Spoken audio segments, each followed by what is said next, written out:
Let's go ahead and get cracking on this here. So I said my name is Dave Hanka. I'm the outreach coordinator over at VA Boston, the healthcare side. And you know, we call it kind of a one team, one fight approach across the VA spectrum. So you've got all elements at the big VA federal power array, and then all the stuff that we can't do ties into the hometown team with your VSO, Christine Cugini, and the team here. So sorry, give them a hand. Get stuff done. So that said, some of this gets into real heavy detail, and so what we'll try to do is, we're not asking you to have to remember a lot of this. Some of this certainly won't apply to you necessarily, but every one of us becomes an ambassador, right? So as each of us walks away from this event, you take this knowledge with you. So we're going to try and emphasize some of the higher points. Mark was hitting a lot of things in general about the VBA, which is the most detailed part of all the VA services. So when you take a look at the federal benefits guide, all 72 pages, you know how many times I've read this thing through? Like none. They have another one here. This one here is about 5 pages long and it's got pictures in it. So that's the one that's the Army Marine versions of it. No, but this guide has all this in here. 3/4 of this or more is all about what our friends downtown, the JFK building, do. Hillary and Mark here, and do all this good work there. So, but the part we're going to start with tonight is the healthcare side, and we're going to talk about how this new federal legislation, the PACT Act, promised to address comprehensive toxins, how that act that was passed and signed into law in August of this past year, August of 22, how that affects you and you and your compatriots in the field here, okay? So, I'm telling you, healthcare is kind of a mystery to me in a lot of ways. I did 30 years in the Army. There's a lot of things that are a mystery to me in a lot of ways, as my wife constantly reminds me. So, I had a good analogy about healthcare in general. A story came up of a friend of mine, and had a little girl named Amy, and Amy had this hamster, Mr. Fluffy. And these little suckers, they tick off for no reason. He came in one day, and Amy's crying. Mr. Fluffy's sick. He's not doing good, right? So he said, "Well, honey," he didn't know what to do. He says, "Well, I'm going to teach her. Maybe this will be a teaching moment. I'll take her down to the pet hospital and see what they can do." And he says, "Well, let's take Mr. Fluffy here. We're going to put him in the box. We're going to go down to the hospital. That's what you do when you get sick, right?" So they go down to the pet hospital there, and he says, "Hey, Doc," talks to the veterinarian. He says, "Hey, Doc, my little girl's, only 3-4 years old, and she's got this hamster, Mr. Fluffy. He's not doing good. Can you help out here?" He says, Doc says, "Yeah, we do this all the time. No problem. Bring him on in here." He says, "Honey, I'm Dr. Jones, and so this is how when you're sick, you come to the hospital and you start off with an exam to see how things are going." And so they bring Mr. Fluffy and take him to the exam room, put him on the table. And the doctor says, "Now, honey, this is what you do. You have a specialist come in and check him out." So he opens the door, and this cat comes walking in. And the cat walks over to the table, starts sniffing around, looks over at the dog. Yeah, no good. Cat walks out. And the doctor says, "Well, that doesn't look very good, but you know what? We always get a second opinion." So he opens up the other door, and this big yellow lab comes in. The big lab comes over, slobbering, sniffs around, looks over at the dog. No good. Yeah, and the dog walks out. The doc says, "Well, honey, I'm sorry, Mr. Fluffy's gone on to hamster heaven. He's passed away. And maybe your daddy can get you a new one, and this is good." And my friend's really impressed with this. He says, "Doc, that was really nice. I appreciate you doing this, taking the time to do this." He says, "Yes, sir, no problem. That'll be $500. He said, "$500 for what?" And the doc says, "Well, you obviously don't understand healthcare in this country. You had the CAT scan, and then you had the lab work, and that costs money." All right? So, the cat scan, the cat walked in. I never mind. Ask a friend afterwards. I know. So, hey, kind of a goofy joke, right? Yeah, thanks, Dave. Goofy joke, but it really does bring us to, in a lot of ways, what healthcare is in America. As I jump into this with you a little bit, I'm going to tell you a lot of things you probably already know, but some of it it's a great news story that the VA has for any of us that have served.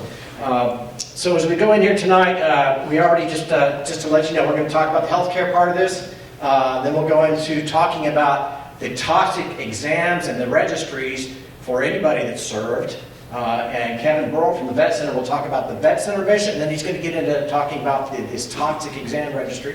And then we'll finish off with the lion's share of this with Hillary Brown here and Mark Jolly from the Boston Regional Office. That's the folks downtown in the JFK building. That's our part of the VA that's there, the Veterans Benefits Administration. So, understanding the VA real quick, it's basically this. You got about 4 elements here, and we, other than the cemetery folks, we are all represented here tonight. Usually veterans think of the VA, they're thinking of benefits and whatnot, right? Everything that's in that 72-page booklet there. Essentially, the easy way to remember it, any money, now I'll probably do this wrong. So anyway, Hillary will correct me later when she can. But essentially, it's money's flowing out. Any money flowing out to a veteran from the government, that's coming through the VBA, right? Your GI Bill, your home loan, compensation and disability payments, pensions, all that stuff. Yeah. So all those great, what we think of as benefits, like we said, disability claims and payments. Now, other huge benefit in a separate agency as VA is the VHA Veterans Healthcare. That's all of your healthcare needs. Everything you ever need for the rest of your life. We're talking flu shots up to brain surgery. We either do it in the VA or we will provide it in the community. We'll pay for it, cover it in the community. Every single thing you ever need the rest of your life. Dental is an outlier, okay? So dental, if veterans severely disabled, blah, blah, blah, you know, they'll get their dental benefits there. Or if you had something happen while you're in service dentally, then yeah, you can get connected, you get dental treatment in VA. Other than that, they have the Delta dental plan. That's the one area that you do have to pay into. Other than that, this massive healthcare benefit, you can't pay for it. There are no premiums, there are no deductibles. It's an earned benefit. What do you have to do? What do you have to do to be able to qualify that? Anybody know offhand, by the way? Be a veteran. Got to be a veteran and have, Disabled. yeah, no. And that's one of the great things. You just had to serve. You had to serve honorably or under honorable conditions. And again, I'll be saying the same thing 2 or 3 times. But you basically just have to serve regular active duty, or guardsmen, reservists had to be federally mobilized for a mission. Okay, that's essentially it. And then we'll talk about the final qualifying factors for that. But if you qualify for that care, holy smokes, best deal going. Vet Center, Kevin's going to talk to you about that in a minute. Powerhouse of resources and benefits there, but I'll let him cover that one separately. All right, best care in America. I talked about why use the VA care system. Like I said, you know, it's a huge cost savings, but think about this. It is tremendous health care. We're the only connected healthcare system in America, in the country. It's the 21st century, folks, and nobody, all these great hospital systems we have, none of them are connected. There are a lot of them in Europe are, they got their act together. For some reason, we're still behind the scenes, behind the score in some ways. We need to, or what VA has done is stepped ahead of that. We're the only interconnected. If I go out to San Diego, something happens, and I walk into the hospital out there, they can take care of me. They'll know everything about me within a matter of minutes. So, all right. So,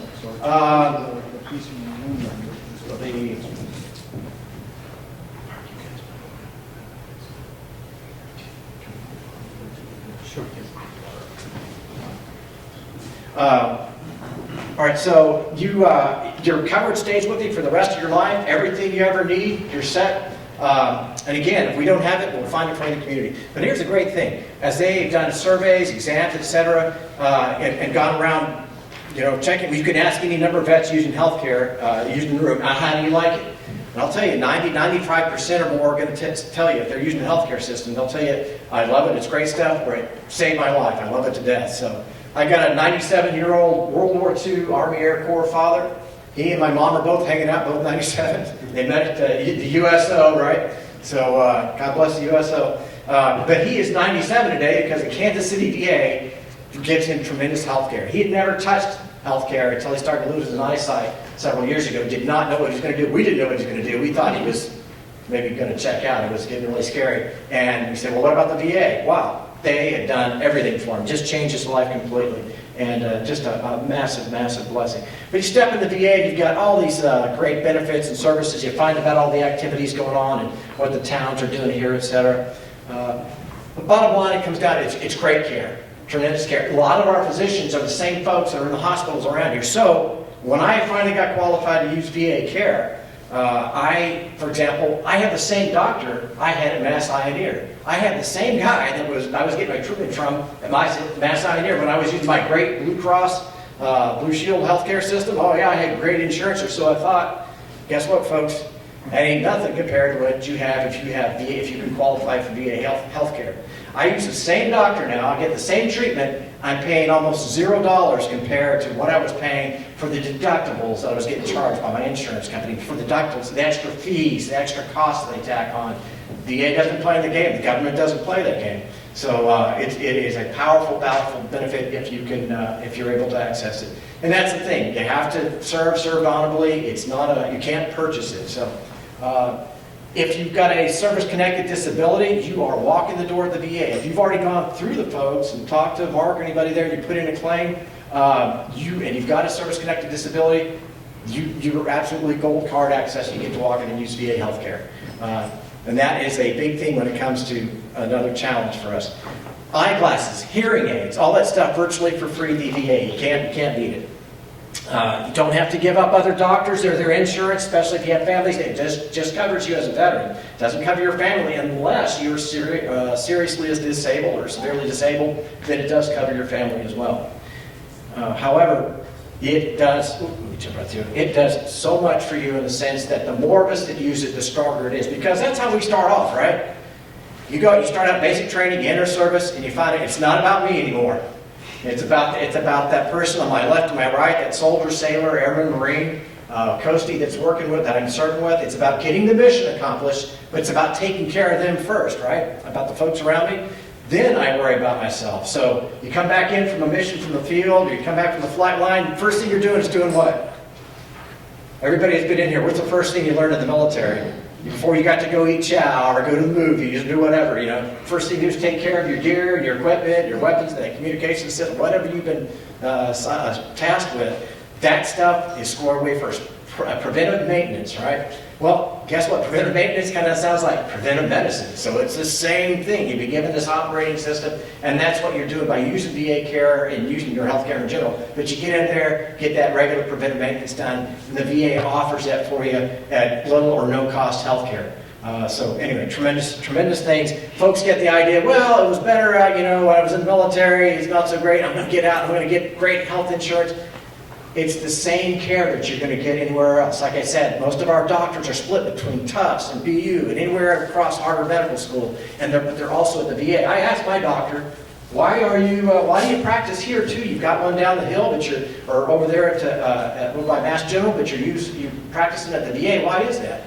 He said, Dave, I never got to serve in uniform. I never got to serve my country like that. This is my chance to give back. And he said, I get to practice better medicine. I get to be a better doctor because this is an elite group. Folks, if you wore the uniform, took the oath, and you did that job, you're in the elite group now. That's less than 8% of this country. Actually, it's less than that, about 7% of the country. Yeah, God bless you. So you are in a real select group there. So that is reserved for you, and our physicians are able to give you super quality care because of that. By and large, in this area, we have the clinic. We have the clinic right here in Quincy. We got a full-out clinic at 110 West Quantum Street. Too easy. Can't beat it. Get a primary care doc there. Don't have to give anybody else up. I tell folks, I say, look, if you have never tried the VA, get it done. Get in there, enroll. Get a primary care doc. Check it out. Okay? You're not buying anything. You've already paid for it. You're just taking advantage of it now. But go in and check it out. If you don't like it, if it doesn't smell right, doesn't taste right, doesn't seem right, you can walk away from it. You're not buying anything extra there, okay? But I guarantee you, pretty much 99% guarantee you that you are going to like what you see there. And like a lot of us, you're going to jump in it full-heartedly. Once I was qualified to use VA care, I've never used outside care again. I live 3 blocks from Massachusetts General Hospital, one of the best hospitals in the world, right down there. You know where I go for my care? I go to VA Boston Healthcare. That's where I get all my care. The day I got qualified and got in there, found out how great it was. I've never stepped foot back. Now, I've still got a doc over there if I need it maybe, but they do everything at the VA. So, best care anywhere and little or no cost. You can't beat it. And to get into it, here's the challenge, folks. Did you serve federal active duty in one of the armed forces? Secondly, did you come out with an honorable or other than honorable discharge? Most folks get that. That's good. Now, here's the challenge for reserves and National Guard. Your initial active duty training does not count as active federal active duty for purposes of VA, et cetera. So these Guardsmen and Reservists that are really twice the citizens, they're the citizen warriors that go out and have a full-time civilian life, and they have a military career that they have to fulfill, right? Those Guardsmen and Reservists, unfortunately, the way Congress has the rules right now, you don't qualify. You have to be federally, you have to serve federally. So, hey, I served active duty, I got my good discharge, this and that. Here's the next barrier there in front of us. And this, I hate to say it, I don't want to say it's shameful, but it's just painful in a way to see that there is an income limit that's imposed. This is the federal government, this is Congress that's imposed, this is not the VA necessarily, but they imposed a limit, which this is the challenge for a lot of our veterans that aren't able to use VA care because they're over this income limit. In this area, as an individual, it's around 67 to 70. Actually, get this, they count your spouse's income as well. So you look back at what you made the last years, you're filling out your enrollment form, and it asks you what's your income. Okay, well, I put down my income, put down my spouse's income, and if it's over in this area, if it's over about 80-some thousand, 85 at the high end, guess what? You're not necessarily eligible, not necessarily. However, there are a whole bunch of exceptions to this. And that's the big thing about PACT that we're going to talk about, because the PACT Act created a bunch more exceptions. The PACT Act is an effort to knock away the challenge of this stupid income test and block so many of us from being able to use a VA. Some of those other exemptions, though, they've already started talking about this, and this has been happening for years. You've already been eligible, and it says that your income doesn't matter if you are a Vietnam vet, right? Vietnam veterans, boots on the ground Vietnam, walk in the door of the VUA. It's been that way for many years now, right? If you are a Gulf War vet, walk in the door, you get to use a VA, no issues at all. So now, the challenge has been, for some of these folks though, are the younger generation, the currently serving folks. These folks are the folks that got out, they deployed in 2010, 11, 12, whatever. They got out, they came home, got a good job, started working, started raising a family. Now they make too much to use the VA. They really need it, but now they're over that income limit. It's been more than 5 years since they got out. So that's been the sad story until PACT came along, and PACT is saying now, we're going to make current generation veterans, folks in Iraq, Afghanistan, we're going to make you just like the Vietnam and the Gulf War vets. You're going to be able to be treated essentially the same way. If you deployed into those zones of combat, maybe nothing happened to you physically, you came home fine, you did well, but we're going to open the door to you because of those toxic exposures over there, that opens the door, just like it did for Vietnam with what? What was the big issue? In Vietnam, Agent Orange, right? And the Gulf War, what was the bigger issue there in the Gulf War? Burn pigs. Talk about burn pigs, or remember those pictures of the skyline there? What else was there? The oil well fires, yeah, all the smoke from the big oil well fires. And thankfully, by the time I came to the VA, they'd already done right. They'd already cracked that door open and said, hey, if you were in Gulf War, come on into the VA. It doesn't matter if you're sick, not, or whatever. You don't have a disability, that's fine. Come on in and use the VA if you served in the Gulf War, just like the Vietnam vets. So, but there's that whole current generation of folks post 9/11 that, again, it's been that challenge. PACT Act is removing that barrier. Okay. So there's a few other things, but one of the big things, of course, is this service-connected disability. So let's say you didn't deploy. Let's say you weren't a combat veteran necessarily, and you didn't go over there. But you served, you did 2, 4, however many years, and you're over the income limit. I was over the income limit. I couldn't use VA health care. Did 30 years in the Army, couldn't use the VA. And then a couple of good folks got me by the ears and said, hey, you need to put in a disability claim. Did anything happen to you in the service? Well, yeah, 30 years, infantry, jumping out of plane, doing different things, whatever, yeah. You need to put, is there anything bugging you? Well, yeah, well, have you put in a claim for it? Well, no, I don't want to take money. I don't want to be a disabled veteran. I don't want to take money from people. No, you need to, if you want, yeah, exactly. If you want to use VA care, you need to put in disability, get that done, and that'll be the key that unlocks the door. And sure enough, I put in my claim. It was about 5 months later that it got adjudicated and settled. I had my exams, and 5 months later, I got a letter from the VBA that says you are now 10% service connected. I called the hospital because I've been rejected for health care. I called the hospital. I said, hey, can you look me up in the system? Yep. And what does it say in there? It says, you're a 10% service-connected veteran, disabled veteran. I said, that's great. So I get health care now? Yeah. I said, well, how do you like me now? All right. And sure enough, I had my first appointment in 10 days. It was 2, 3, 4 months wait to get a primary care outside. But I had in the VA, got it within 10 days, had my first appointment. Like I said, never stepped foot back out of there. Anyway, the care is tremendous. Best deal going. And you can connect with me. If you haven't enrolled, take 10 or 15 minutes after and we'll get it done. Like I say, you're not buying anything extra. This is nothing different than just taking advantage of what you've already earned. Now, part of the team tonight, I just want to neglect it. I want to introduce a couple of folks from the VHA, from the healthcare side, before we go on to Kevin here. And so, Chaplain, you want to step up here? This is Chaplain Barry Yennon. Come on up.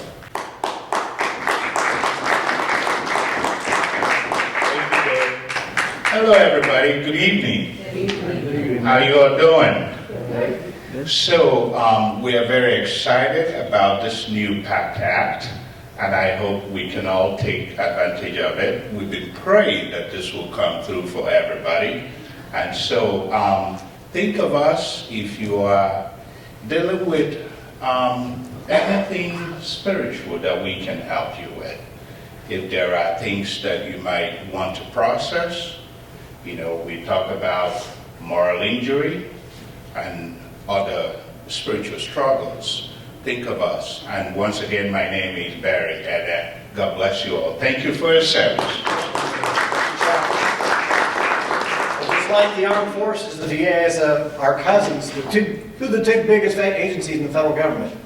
The Department of Defense, right? And right behind them, Veterans Affairs. So our chaplain teams all work together and good stuff. Now, there's another great new program that we are kind of initiating here in New England, and Leslie Hill is going to tell you a little bit about it.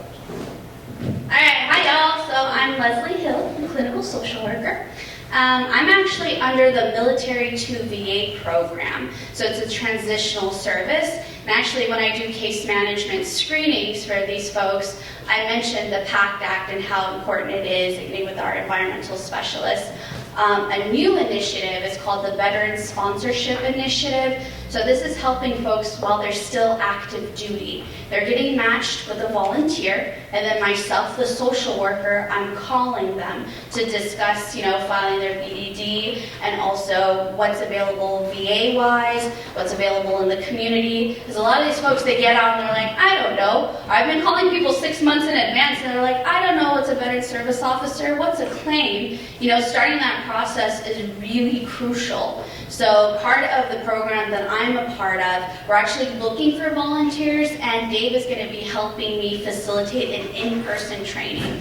I know we're, trying to keep on time. I have some literature here on the table. If any of y'all are interested in volunteering, that means you would get matched with a service member. So while they're still active duty and helping with initiating that conversation. It's just a once-a-month phone call. That's just like the bare minimum, where you say, hey, what's going on?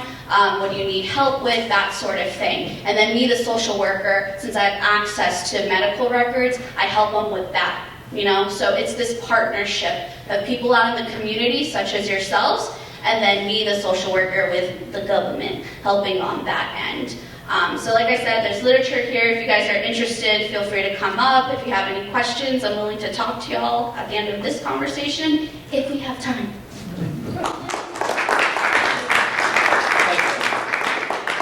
Okay, folks, so let's get rolling on here. I'm going to talk about the PACT Act in general now, and then we'll get into talking about some specifics of that. So the PACT Act is named after Sergeant First Class Heath Robinson, Ohio National Guard, Army Guard, right? But again, representing the what we call current generation of veterans. So at the VA, there's a whole team, that caters to post 9/11 veterans.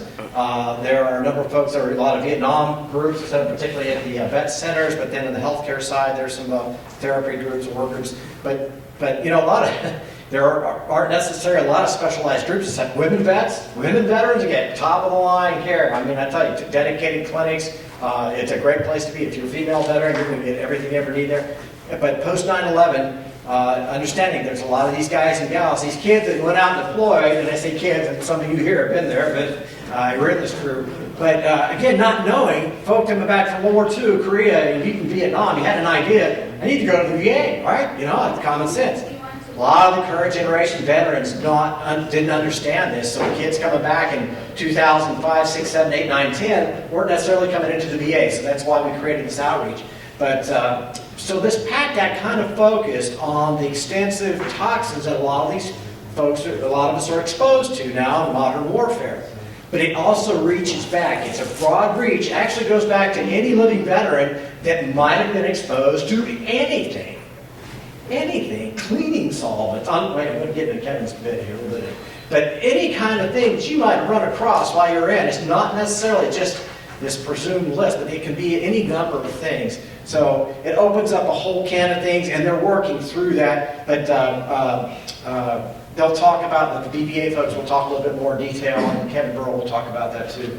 But essentially understand that it starts with getting exams, trying to wrap our arms around our military veteran population and finding out how many of us have been affected by this stuff, how has it affected us, and what's the point of some of this?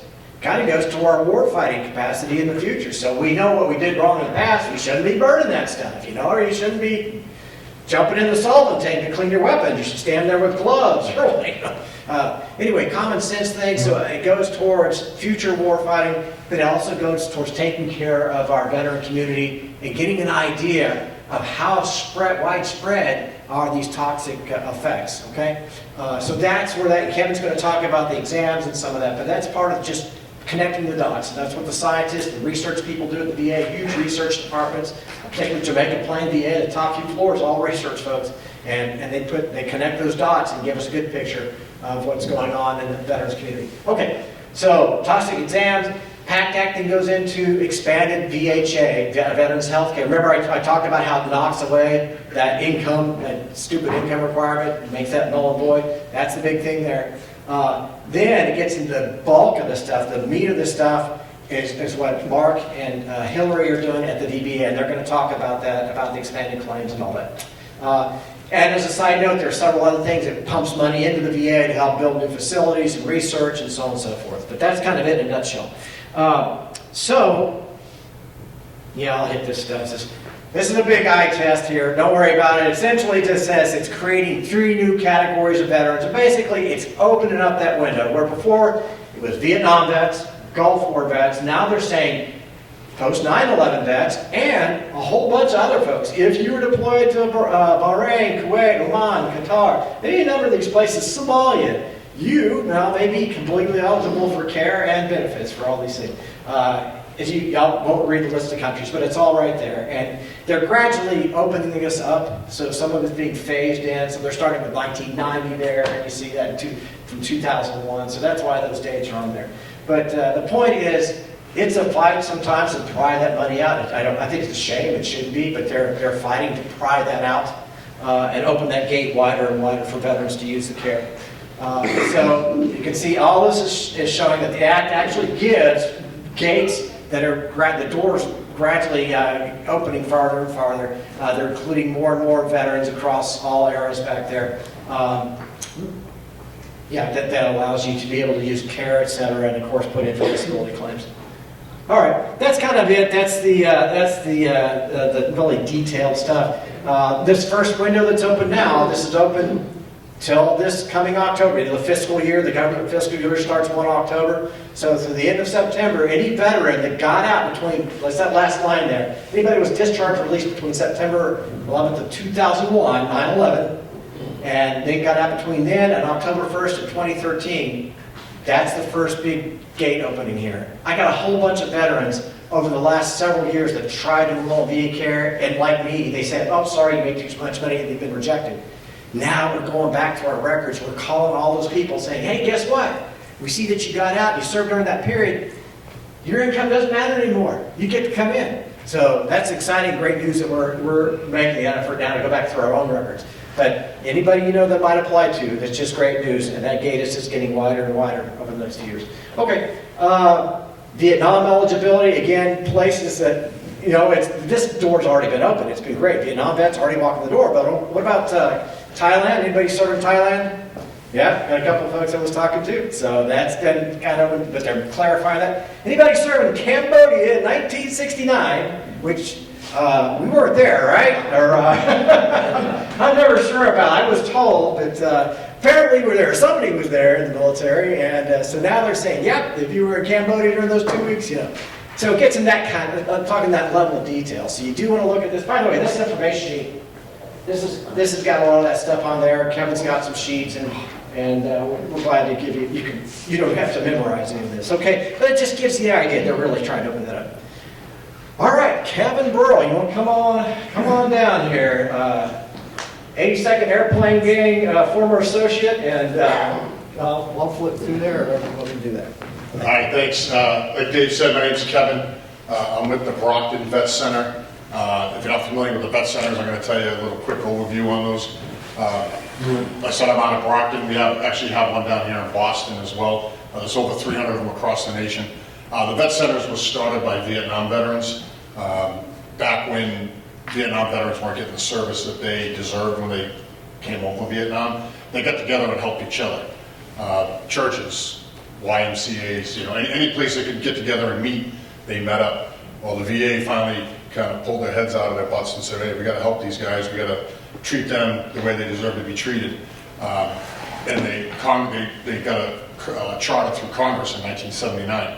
The one key thing that the Vietnam vets put into the original Vietnam veterans put into the charter was we're actually separate from the VA. Even though we are the VA, we're part of the VA, we're funded by the VA, we're separate from the VA. We don't share any medical records, we don't share buildings, nothing. So if you're familiar with the Brockton VA is on Belmont Street, my vet center is up on the corner of Pearl Street and Pleasant Street. It's the Pearl Street Medical Building.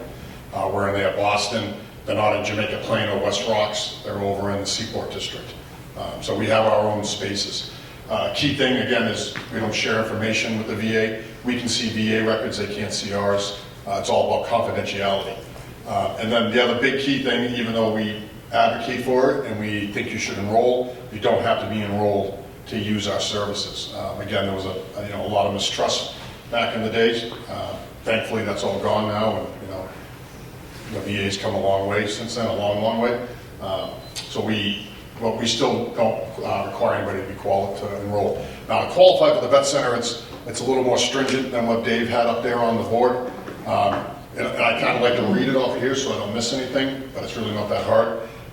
So we focus on providing services to veterans and service members who served in combat operations, areas of hostility, stateside deployments, or endured military service-related trauma. So we're a counseling center. We have licensed clinical social workers, psychologists, marriage and family counselors. That's all our focus is. We don't do benefits, we don't do health care, we don't prescribe, that's all we do. And we do referrals, that's everything. We'll refer to these other agencies. One of the other big groups that we provide services to is anybody who's a survivor of a military sexual trauma, whether you're overseas or not, male or female, doesn't matter. If you are a survivor of a military sexual trauma, we provide services. And number one, obviously we can verify your overseas deployments or any deployments to hostile fire zones by looking at your DD-214. A military sexual trauma is not a DD-214. If you walk in the door, tell us that you experienced a military sexual trauma, we believe you. We're not going to make you prove it. We don't have to see police records. We don't, nothing. All right, you say it did happen to you, we believe you. There's a couple of new ones that were added recently. Anybody in the Guard Reserves who were called up for national emergencies, and that example I use is Hurricane Katrina, something like that, when they were called up for relief efforts over there. Coast Guard that were in drug interdictions, that have done drug interdiction operations. Bottom line, at the end of the day, if you come into our vet center looking for services, looking for help, we're not going to turn you away. We're going to obviously see if you qualify, figure out where we can help you. But if you don't qualify, we're still going to help you. We do what we call humanitarian. We can see people for, it depends on our director, it could be 4, 5, 6, 7, 8, 10 times. Sometimes it's 10 years it's happened. And we're going to refer to the proper people.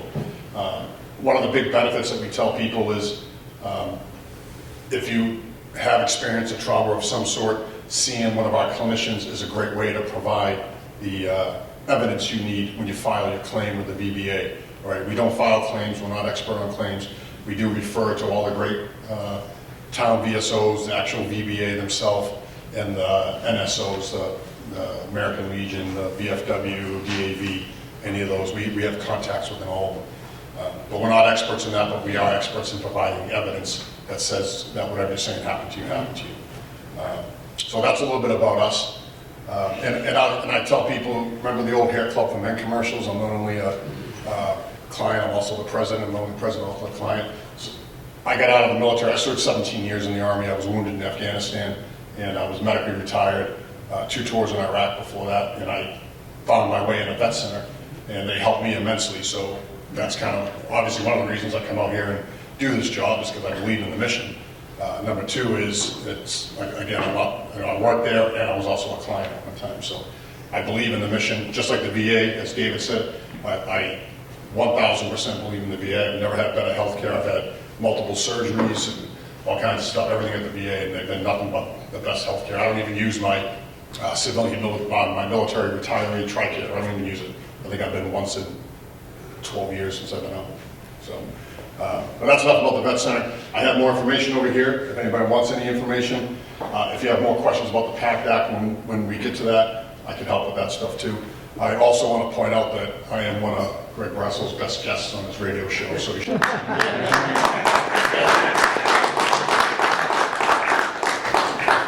That's a free plug, Greg. Veteran voice. All right, so what does the toxic exposure mean? It's easy to see. I was an infantry guy. I'm not going to go through all this stuff. You can read it up there. I have it up here. But air pollutants, chemicals, radiation, warfare agents, occupational hazards, basically anything that can hurt you. You know, it's all up there. And again, like Dave said, I don't expect you to remember any of that. I have a cheat sheet. Again, I was an infantry guy. I jumped out of airplanes. Can't be that smart. So we made cheat sheets for the vet centers to hand out. And it's basically just a lot of the stuff combined. We put it on here. You can take this with you. If you give me an email address, I'll email this to you. And the stuff you see in blue on here, they're actually links that'll bring you right to where you need to go. It's pretty easy. So here's some of the exposure periods. Obviously, if you served in Desert Storm, it's August 2nd, 1990. After August 2nd, 1990, in Bahrain, Iraq, Kuwait, Oman, Qatar, Saudi, Somalia, the UAE, and any of the airspace above. Does it include the waters off of you, Dave? Yeah, I would think so. I mean, I'm surprised it's not on there, but Yeah, I think it does. Yeah. And then after September 11th, if you were in Afghanistan, Djibouti, Egypt, Jordan, Lebanon, Syria, Uzbekistan, Yemen, and the airspace above. And if you've gone to Iraq, Afghanistan, you've gone through a lot of those places just to get there. So it covers a lot. Oh, you kind of hit that one already, right? Yeah, so this is just a breakdown of some of the different, there's different exposures for different eras as well. The open burn pits, airborne hazards.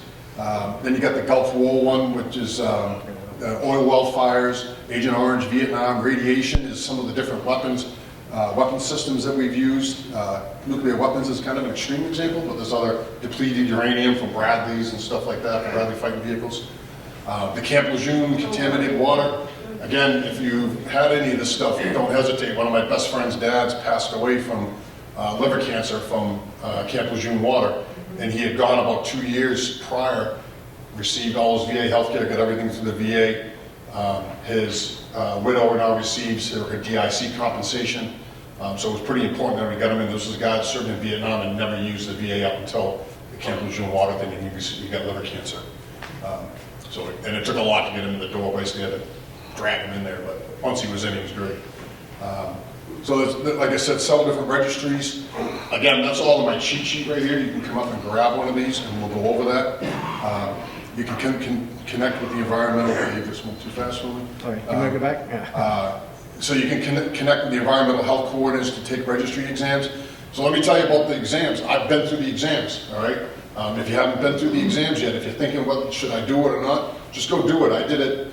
This isn't new stuff. The PACT Act is new. The exams and stuff aren't new. They've been around for a while. The burn pit one I did, I don't know, 5 years ago, 6 years ago. I can't, might even be longer. I don't know, time flies. I did the burn pit exam. And I said, I don't have anything wrong with me. I'm, picture of health, I'm great. I have no problems. they found some scarring in my nose that they attribute to the burn pits. There's nothing going on with it right now, but now they call me in, and I think it's every 2 years, and they recheck it, just to make sure it doesn't get worse.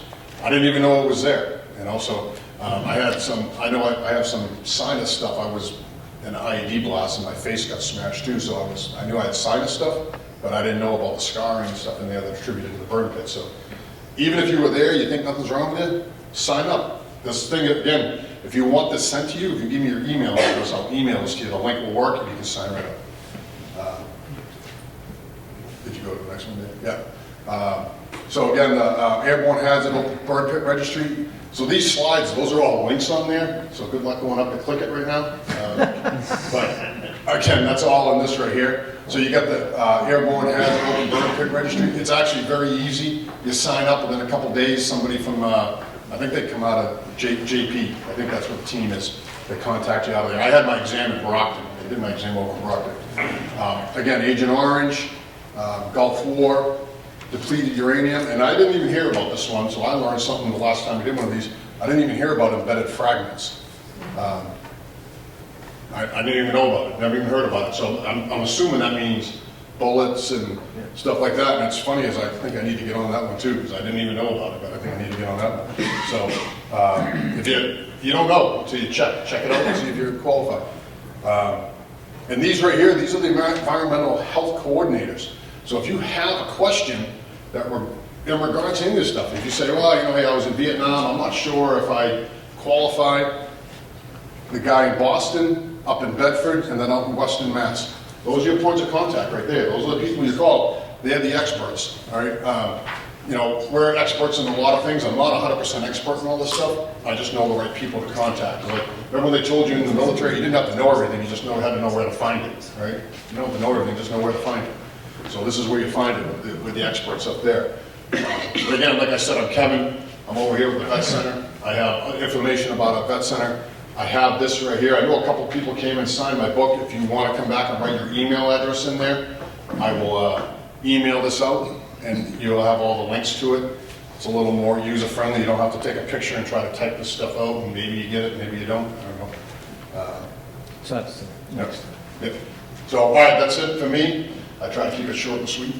If you have any more questions, I'll be over here. Okay,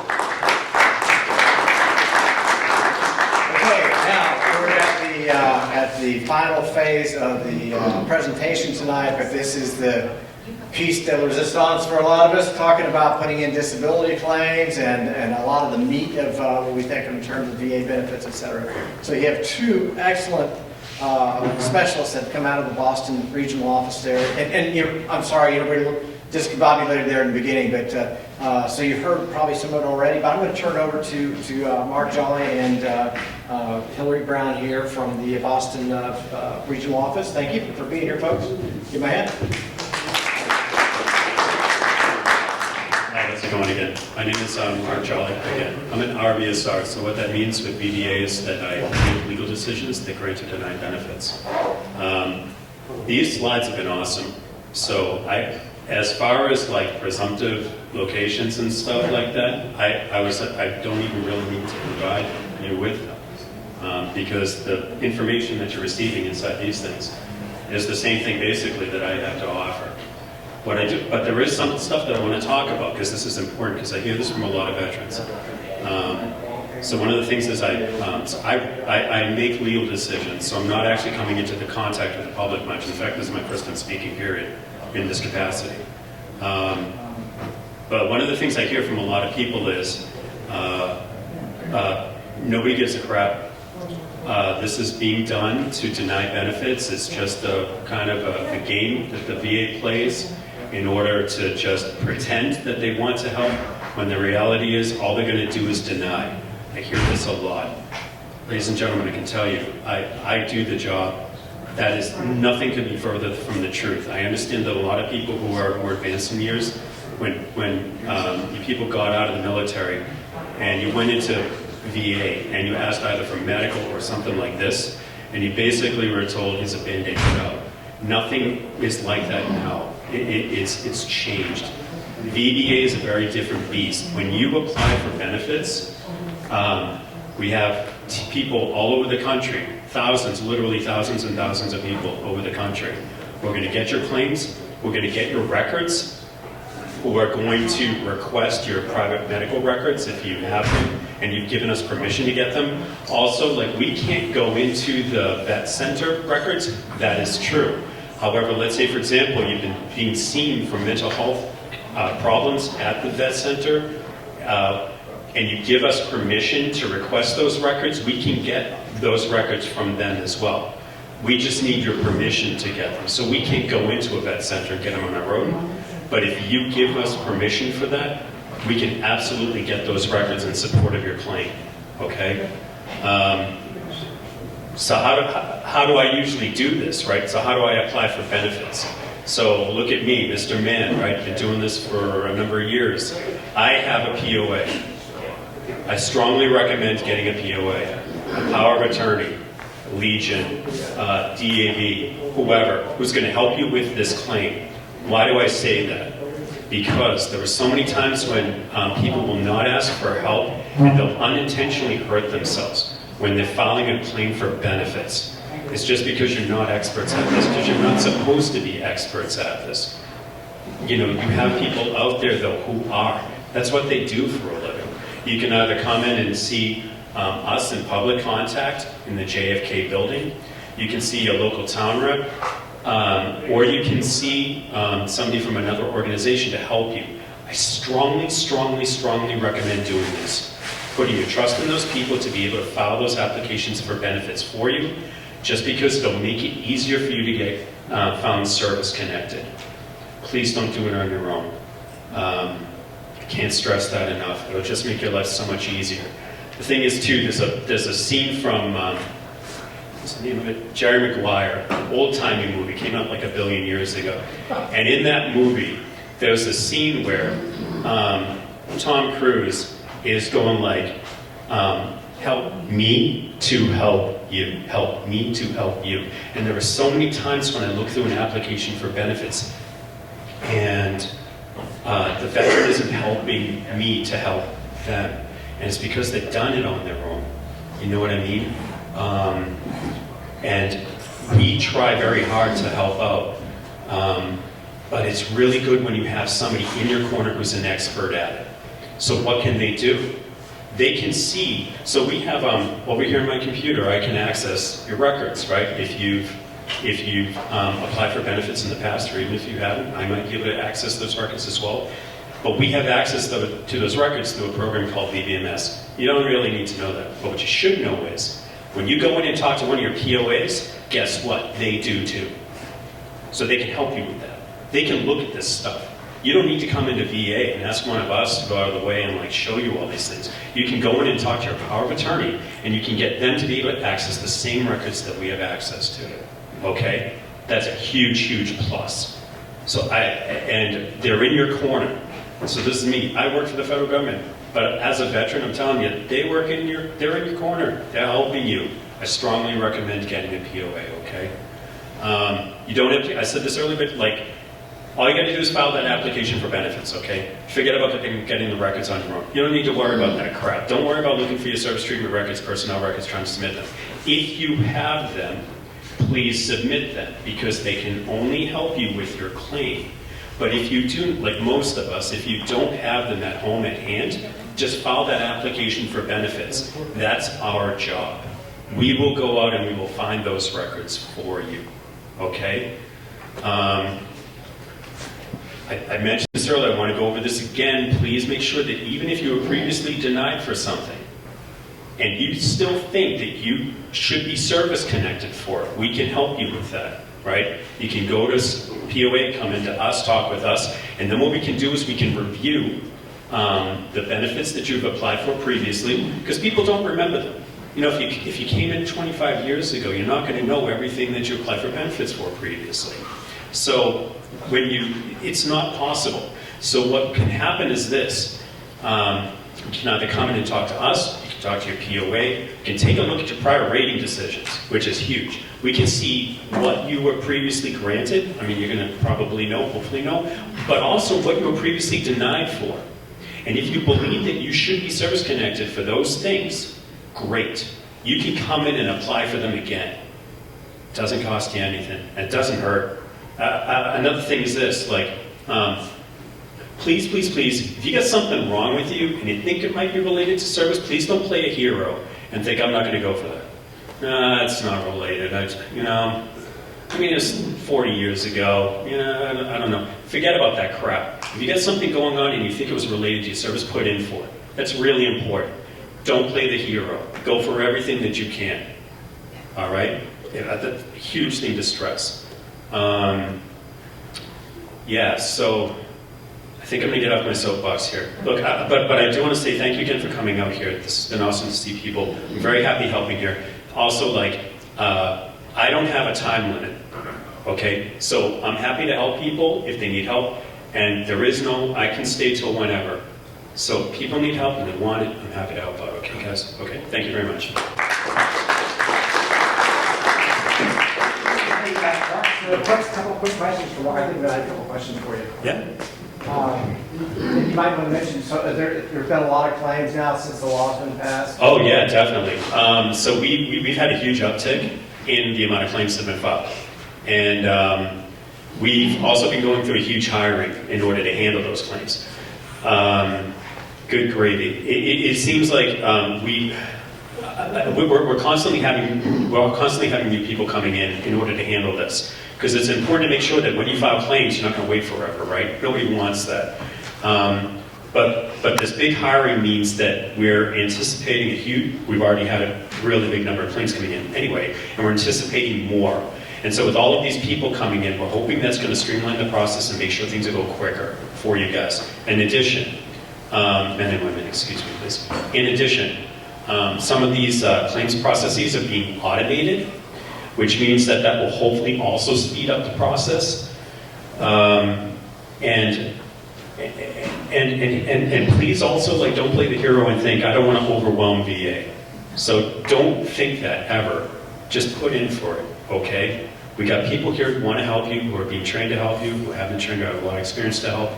And even with this big amount of claims that are coming in because of all the new presumptives and all the new locations and stuff like that, we're hoping to keep the time pretty low. The gentleman said 5 months for getting service-connected for hypertension. Hopefully, going forward, it's actually going to drop a hell of a lot lower than 5 months to just get service-connected for hypertension. So, Other questions for Mark and Bill, or anything folks want to share that relates to this process? You had mentioned, Mark, earlier that you were going to be here most of the night. Well, we close up at 12, so take it out the parking lot. I just was talking with somebody out on the bench. It's pretty comfortable out there. It's a little bit chilly, but I got a coat, so I'm happy going up too. Yes, ma'am. Can I just, would you say that the time that it's taking for the decision to come through has a lot to do with gathering the evidence from the outside hospitals or the military records in itself? That's a great question. So, yes and no. Okay. All right, so records can be tricky for older veterans. So, records are kept in different places, different complexes. In particular, we have some physical claim folders when people came in the 60s and 70s and stuff like that, and they're applying for example, educational benefits, or they were applying for maybe a home loan or something like that. At that time, records were generated, and a lot of those records are kept in a physical form, and they're being held in different locations around the country. So what we do is we find out first if you have a physical claim folder that's located in a salt mine. Most of them are located, in my experience, most of them are located in a salt mine called Lee's Summit. We put in a request to Lee's Summit to have somebody go get that folder for you, take the thing out, scan it in so we get it into our system. We also have other records that are held through a couple of different repositories. I don't want to get into the nitty-gritty of it, but there are just records are held in different locations. Sometimes getting those records back can take time. If you're a more recent veteran, a lot of times the turnaround time for those records is pretty quick. So if you came up with, if you separated post 9/11, usually the turnaround's pretty fast. But if if going back in time just takes more. Some of the stuff also, like just so you know, some of these records are also held in places that animals have gotten into, or they've had like hazardous like contaminant exposure. So believe it or not, there are people who actually have to go into like full suits, go into these record facilities, pull out those records, clean them, scan them in, and then send them off to us. So this stuff can take a little while. So yes, records can take time. The other thing that can take time is the examinations. We are, good gravy, are we ever blessed being here in Boston? Holy moly, are we blessed. Our VA, just again, I'm biased, of course. I get my VA healthcare through the JP in West Rocks, okay? So like, I think our VA healthcare is awesome, right? Our turnaround time is really good when it comes to examinations, in my opinion. Dr. Sprague, the guy who runs the Comp and Pen office at the JP VA Hospital, is freaking outstanding. Prior 101st Airborne physician, yeah. Yes, sir. He gets it, he gets it. He gets it. He's awesome. I help veterans. By the way, somebody like me doesn't only help veterans from Massachusetts. I help people from everywhere, right? But the awesome thing is, I got Doc Sprague in my back pocket. It's amazing. So I'll have people who are in like, I don't want to pick on a state, but picture a state that's lesser developed than we are and offers less, okay? And then what I can do is this. So I'll find out that they're not probably getting the best type of decision, in my opinion, maybe. You know, maybe something was done a little bit funny or it's a little bit wonky. I can turn to Doc Sprague, and I can ask Doc Sprague to provide a medical opinion, a on-the-spot medical opinion for me, and that guy's turnaround time is super fast. He gets it. He's awesome. So, like, you're dealing with people here in Boston who really give a crap about you. I love the VA, and they really give a crap about you. So yeah, like, so when it comes to being in Massachusetts, when it comes to getting our exam turnaround time, it's usually pretty quick. It's not bad, and it's also pretty freaking good, in my opinion. Having seen contract examiners, having seen other VAMCs, I think that Boston is really good. So we work on what's called a national work queue. Again, this is a really big topic that you brought up, but we got records, we have examinations, but we also have workflow. So the way that the workflow works is you apply for benefits and the claim comes in, and then what we do is we create an electronic record that is going to be keeping track of that claim that's come in. So time passes. So there's going to be a time in which that record is to be reviewed. And then what will happen is somebody will take a look at it. It could be a couple of days, could be a couple of weeks, could be a month or more. It just depends on the work that's being assigned to the different regional offices to work, okay? It'll be assigned to a particular regional office. Somebody will take a look at that claim. They'll look for the service treatment records. They'll look for the personnel records. They'll also try to get any VAMC records you have. They'll take a look to see if you've indicated any private treatment records or anything else that you want us to get on your behalf. And then they're going to send out requests for that information. That can take time. So now we're getting into records being returned, and we're also getting into private records coming back. I'm going to talk about private records in a second again, because I mentioned it earlier, but I think it's very important to bring up again, an important point about private records. So once that comes in, it's probably going to be about 30 days until we're going to take a look at it again. And we don't, like this, because of the workflow, because there's so many people applying in, usually people are going to take a look at it around that 30-day point. And then they're going to look at the records, they're going to look at what's come back, and they're going to see if they can order an exam for you. Okay? If the records haven't come back, we can't necessarily order an exam. That adds additional time. So somebody will look at it again in 30 days, for example, and then figure out then whether we can order an exam, right? If they come in bonus, we get to order the exam and we get to try to get you service connected at that point. But it comes down to records, it comes down to the time that we need to wait for an examination to be performed, and it comes down to the way that our systems have been created for the workflow purposes. Here's the great thing though, because you're not only working with people in Massachusetts, you're working with people from around the country. You're going to have a lot more eyes getting potentially on your claim as opposed to just having to rely on Boston to be able to help you. Boston is not a huge office. We're an okay size office, but not huge. There are other places that are massive. So there's a potential that they're going to be able to look at your claim faster than we would be able to. I don't know what the number is. I'm not a numbers guy when it comes to this sort of stuff. But I want to say, I heard it was like something like 50 or 60% of what we do is Massachusetts-based. So it's not actually that much that we deal, well, it is a lot, but I mean, relative to the population of Massachusetts, a lot of those are going to be handled by other locations. That's a great question, though. Anybody else?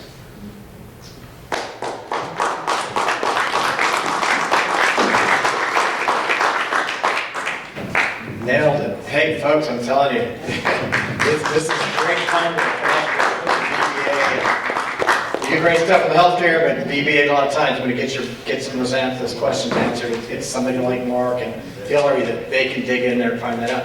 And then the great thing is too, like I said, we represent the federal VA, the big government system, like the Army, 82nd Airborne. Where's Kevin? You know, if they need something in 96 hours, we can get an airborne brigade or get the division on them for 72 hours and 96 hours for the division. 18 hours? Oh, that was your battalion. You were like cannon fodder. There was 3. That's what they told you. You were the world. So yeah, so you need that, or if you need to hold the, like my division, yeah, 96 hours, a couple weeks or a month. If you need something today, yeah, we may not be able to help you. We've got a lot of resources. So if somebody comes to the VA hospital, they need help, they need a place to stay that night. Hey, we can get you a homeless health care program, we can get you a voucher, get you an apartment, do all kinds of great things in about 2 or 3 weeks. You need a place for that, where do we go?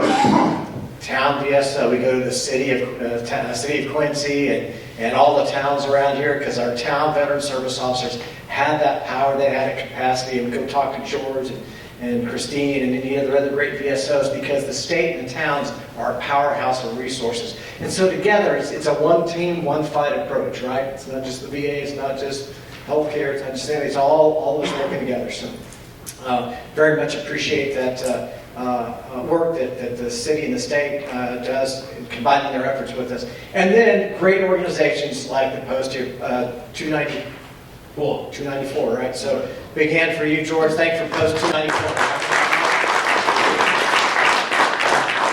My 97-year-old dad, I got him on the phone, he said, where are you going? I'm going to Legion Post. He's out of Kansas City. You're going to South Boston. Oh yeah, he knows where John Adams is from and all that. So I say, yeah, Quincy, yeah, Braintree, oh, good, Dad. He said, so are you still in the Legion? Did you join up there? It's like, oh yeah, I need to, so I have my marching orders. I need to get my, and it also reminded me, disability claims. Come and talk to these folks. If this is a prime opportunity, if you've never done it, I waited way too long to put mine in, but come and talk to them. I talked again, Dad, in 95. I said, hey, Dad, did you ever put in a claim? No. World War II, machine gunner on a B-29 Super Fortress, 50 calibers, 20 millimeter cannons, right? Can't hear at all, no, hardly. And it's like, well, gee, Dad, that's probably a service-connected disability. Said, what's that? So we put in the claim, and that World War II vet, he had it in like 6 weeks, 8 weeks, less than 2 months. It was amazing. And all of a sudden, he's getting all this money and stuff, He's like, this is amazing. This is incredible. Son, you're such a good son. And you're such a knucklehead. It's like, what I do? What I do now? He said, why didn't you tell me about this about like 20 years ago? You had all this money. So don't do that to yourself. Go and talk to him now. Get it right, am I right? Yes. Yeah, put it in now. The day you put that in, it may take several months. It took 5 months for mine, wasn't that bad. But you get paid back to that he put it in. I had a nice big fat check, So, all right. Ms. Heller, did you need anything else? Did you want to share anything else? Or? You say everything. It could be a good or bad thing. All right, folks, it's been a wonderful afternoon and evening here. Thank you so much. Any last minute questions or anything to add for the good of the cause? All right, if you haven't done your health care, if you haven't enrolled, come up here and talk to us right up here. Take you a few minutes. Get that done. Get it done tonight. If you have questions about it, we can check on the system. And big thing, get your disability claims going. Ms. Jeannie, anything from the city? No, just thank you all for coming tonight. We're local at 24 High School Ave. If you have any questions, I can have my card. If you want to see me, I've already made some appointments. Just file the claims. Let's just get it done together. All right, thank you. Thanks,